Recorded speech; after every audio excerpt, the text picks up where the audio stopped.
Mobilize. Psicologia e qualidade de vida. Olá, eu aqui, Marta Magalhães. E eu, Adriana Amaral.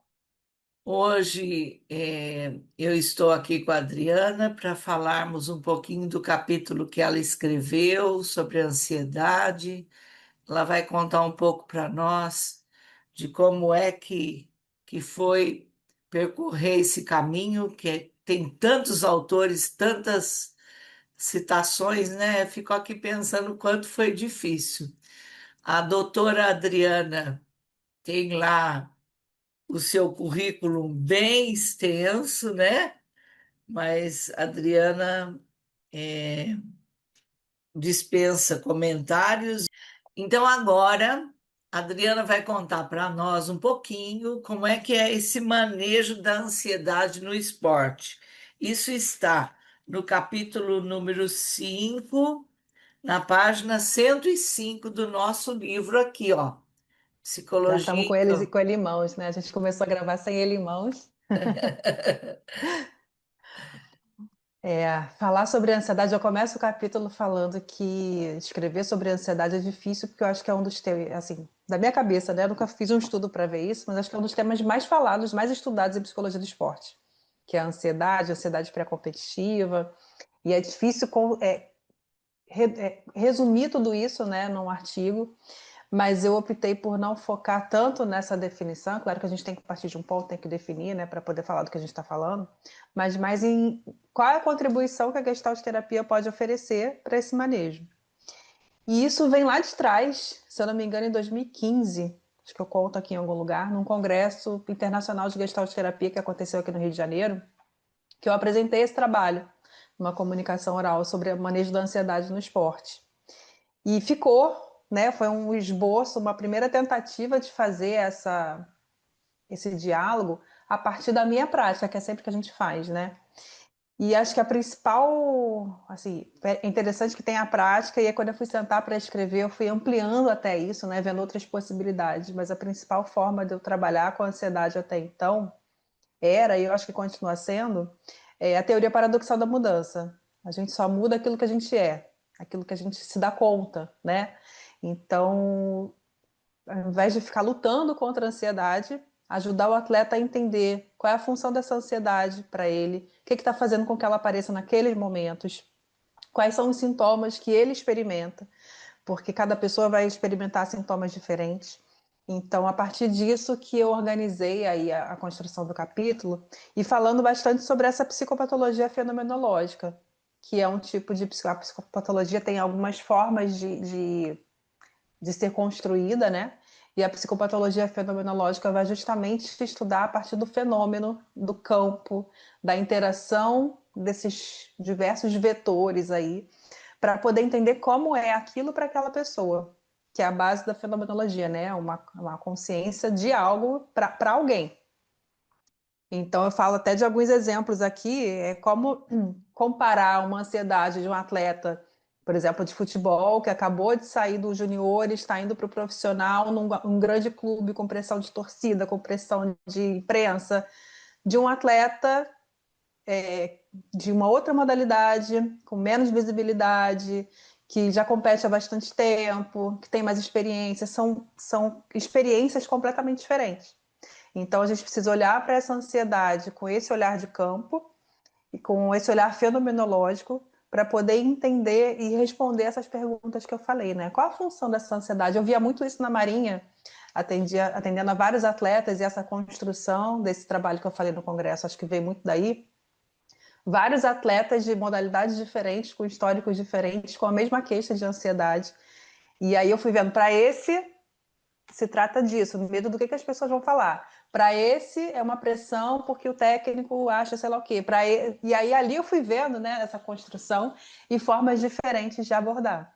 Então acho que a base do capítulo é mostrar isso, mostrar como que a gente pode construir uma intervenção, e que eu acho que é um dos grandes desafios da Gestalt, né, que não tem modelo pronto, que a gente vai construindo junto com a pessoa, construir essa intervenção a partir desse diagnóstico, que é um diagnóstico fenomenológico, do que está acontecendo ali, construindo junto com o atleta e com paciência para ajudar ele a entender para que aquela ansiedade está servindo.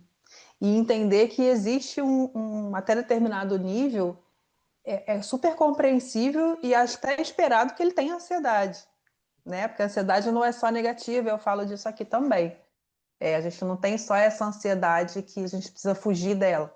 Tem uma ansiedade que impulsiona, né?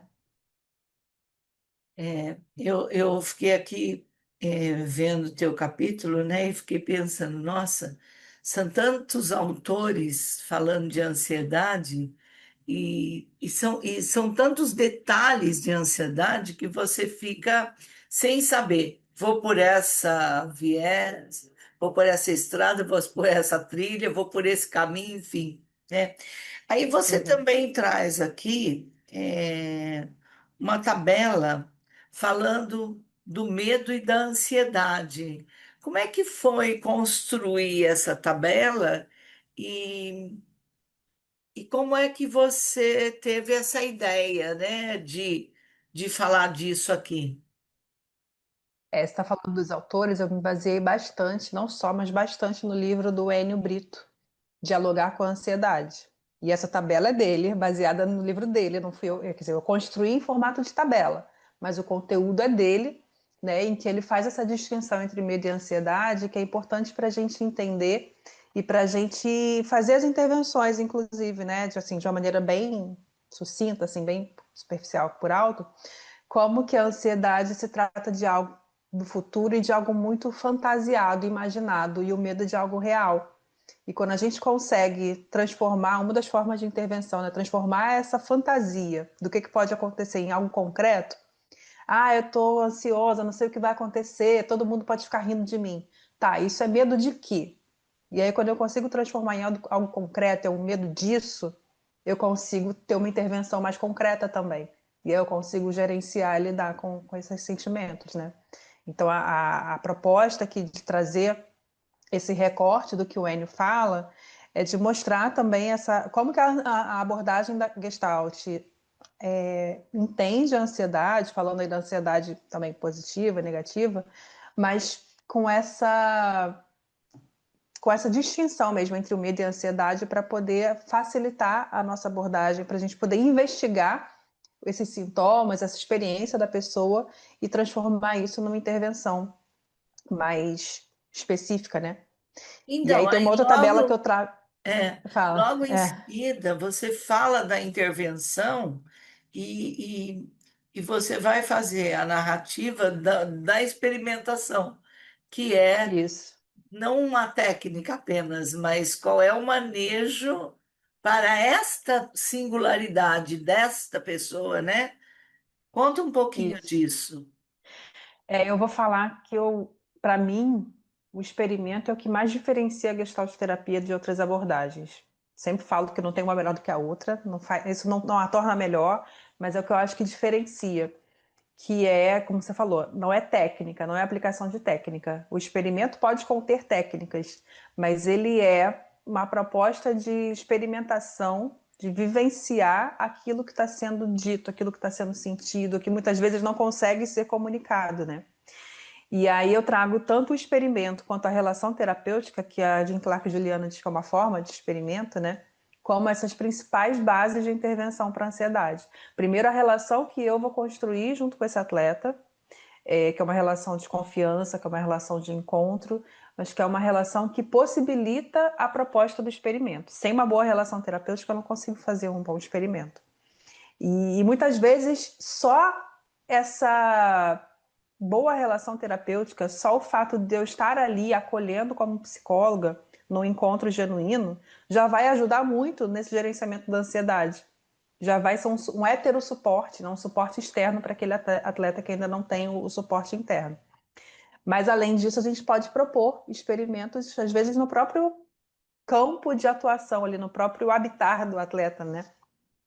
A partir do que ele está trazendo, os recursos que eu tenho ali, algo vira figura, algo surge na nossa consciência, né? Tipo, eu acho que Se a gente for por aqui, se eu ajudar ele a experimentar dessa forma, o corpo, um desenho, ou se distanciar, ou se aproximar, enfim, eu acho que ele pode se dar mais conta do que está acontecendo. E aí eu proponho, e ele pode atender ou não, pode fazer ou não, mas fazendo a gente vai explorando, justamente pensando naquelas perguntas iniciais. Ao explorar, ele vai se dar conta aos poucos, né? Nem sempre é assim tão rápido.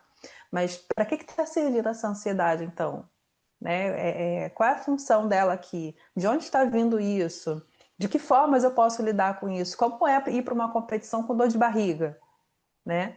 E aí ele vai experimentando e criando recursos internos para poder não só entender, como lidar com ela de uma maneira mais natural.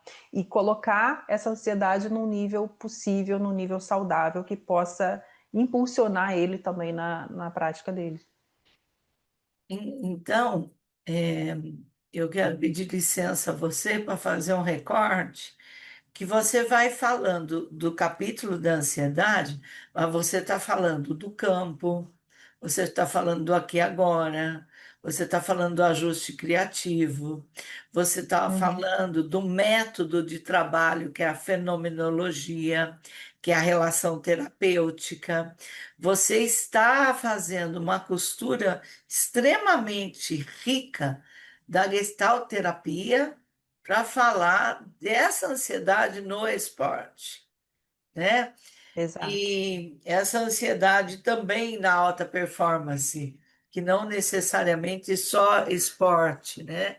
Ela pode Uhum. também ser utilizada em outros lugares. E o quanto isso é saudável e não patológico, porque você também traz essa distinção, né?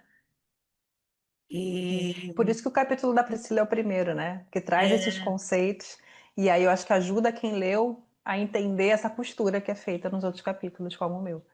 sim, sim, sim. O quanto a ansiedade tem aqui para debruçar em cima. E você também traz, logo no começo da tua fala, as mudanças paradoxais, né? Uhum. Que é quando a pessoa está muito numa polaridade e esquece de transitar de uma pela outra e aí ela acaba adoecendo porque ela vai ficar muito ansiosa ou sem ansiedade alguma e dependendo do que ela vá fazer, aquilo é prejudicial, né? E é muito comum a gente ter essa demanda, né? Você deve ter essa experiência também do atleta que chega com ansiedade, que é uma das principais queixas que a gente costuma lidar, querendo uma solução para acabar com ela. E a proposta aqui não é de bate-pronto acabar com ela. Eu sempre conto esse exemplo de um atleta que eu atendi, um dos primeiros atletas que eu atendi na Marinha, que ele chegou para mim na véspera de uma competição, acho que era no dia da competição, se não me engano, a competição ia ser à tarde, ele me procurou de manhã, algo assim, com vários sintomas físicos, não comi direito, não dormi direito, tô com dor de barriga, minha mão tá tremendo e tal, com essa expectativa, né? Vou conversar com a psicóloga e isso vai sumir. E aí eu acolhi, fiz alguma coisa ali com ele para minimamente ele conseguir competir, e a partir dali, depois dessa competição, a gente começou um trabalho para ele poder começar a entender, a construir isso, né? E ele foi aprendendo aí por um bom tempo, né? Agora ele já consegue gerenciar essa ansiedade para um nível saudável. Mas por muito tempo ele foi competir sabendo que ele ia ter esses sintomas. Então ele chegava uma hora mais cedo para ir ao banheiro porque ele tinha dor de barriga. E ele tentava construir uma rotina de alimentação, de sono e tal, porque ele foi percebendo como que ele sanar qualquer pendência que ele tivesse ajudava ele a se concentrar e a ter menos ansiedade. Então é isso, é conseguir gerenciar isso, se aceitar com ansiedade, não é assim, vamos aplicar uma técnica então para você não ficar ansioso e aí isso não vai aparecer mais. Porque a gente precisa entender, a gente foi fazendo justamente esse trabalho de entender que ansiedade era essa, o que era isso que acontecia.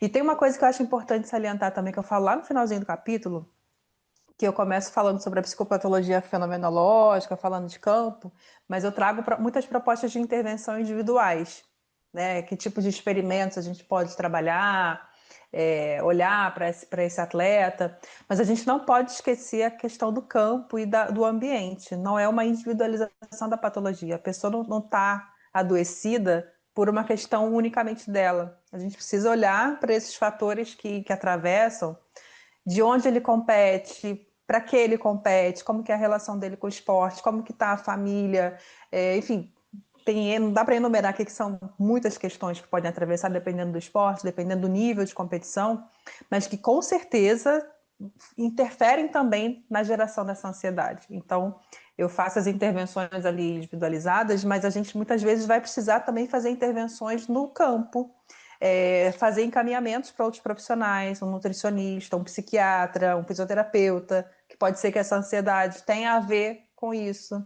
com a nutrição, com uma lesão, né? Ou que precise de uma intervenção psiquiátrica mesmo para ser gerenciada, e também com a comissão técnica na instituição, poder. Nem sempre é possível, a gente precisa avaliar também os limites do nosso trabalho, mas não esquecer que a gente está lidando com uma situação que é multifacetada, que é ambiental também, e que às vezes muitas vezes a gente só vai ter essa solução, é trabalhar com a pessoa e ela conseguir gerenciar tudo que vem de fora, mas o ideal, né, é que a gente possa trabalhar também institucionalmente. E se tiver a possibilidade, dependendo do caso, até fazer um bate-papo rapidinho psicoeducativo com essa comissão técnica, né? Sim, Porque às vezes eles, na ansiedade do melhor retorno, acabam pilhando mais o atleta do que precisa, ou coisa do tipo, né? sem dúvida. Em esportes coletivos também, né? Que Sim. a equipe toda possa se ajudar, às vezes perceber que um atleta está mais ansioso e ver de que forma aquela equipe pode se autorregular para ajudar esse atleta também. Então, assim, eu acho que o desafio de escrever um capítulo como esse é porque a gente aprofunda, mas ao mesmo tempo a gente abre, porque não tem como falar, então você vai tratar a ansiedade assim.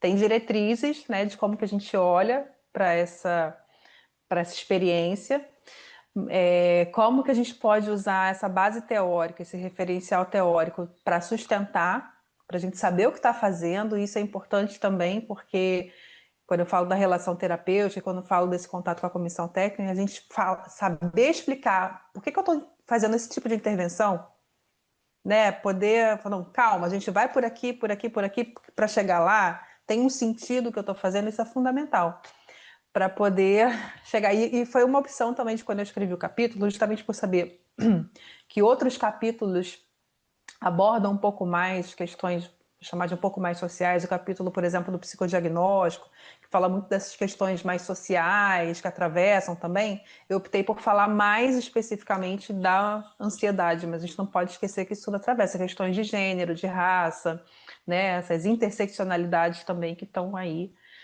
produzindo essas experiências diferenciadas para os atletas. E no fundo, né, a própria pessoa vai entendendo o que que ela está trazendo, o que está acontecendo agora e como é que ela vai lidar com o porvir. Então, querendo ou não, ela também tem ali um autodiagnóstico de como está e de como é que vai se dar esse processo. Porque, como você bem disse lá, existe uma idealização e a realidade às vezes não é bem essa, né? Sim. Então, está muito interessante, Adriana. Ah, agora, e como que foi fechar esse capítulo? Porque você vai escrevendo, ele vai suscitando outra coisa e outra coisa e outra coisa. E como é que você conseguiu organizar esse fechamento, né? Não sei se ele está fechado. Eu acho que como tudo que eu tenho escrito, que eu tenho proposto, assim, eu acho que é uma abertura, na verdade, não um fechamento, né? De reflexões para quem lê o nosso livro, para quem lê o meu capítulo, possa pensar a partir dele. E aí quando eu pego e releio, falo, pô, aqui eu podia ter feito dessa forma, pô, aqui eu podia ter entrado mais nisso, podia ter falado de uma outra forma, assim. É o início de uma construção, tentando amarrar esse objetivo aqui. Qual é o objetivo do capítulo? É mostrar, é, tem um diferencial na abordagem da Gestalt? O que ela pode contribuir de diferente nessa abordagem da ansiedade? Eu acho que a minha tentativa de fechamento parcial aqui é essa, assim. O que eu pude trazer de elementos diferentes, de elementos a mais, que podem ajudar um psicólogo, ou mesmo alguém de uma outra área que está lendo esse capítulo, a olhar ter um olhar diferenciado para essa ansiedade. Não é nenhuma verdade, não tem nada fechado, não tem nenhuma afirmação categórica, né?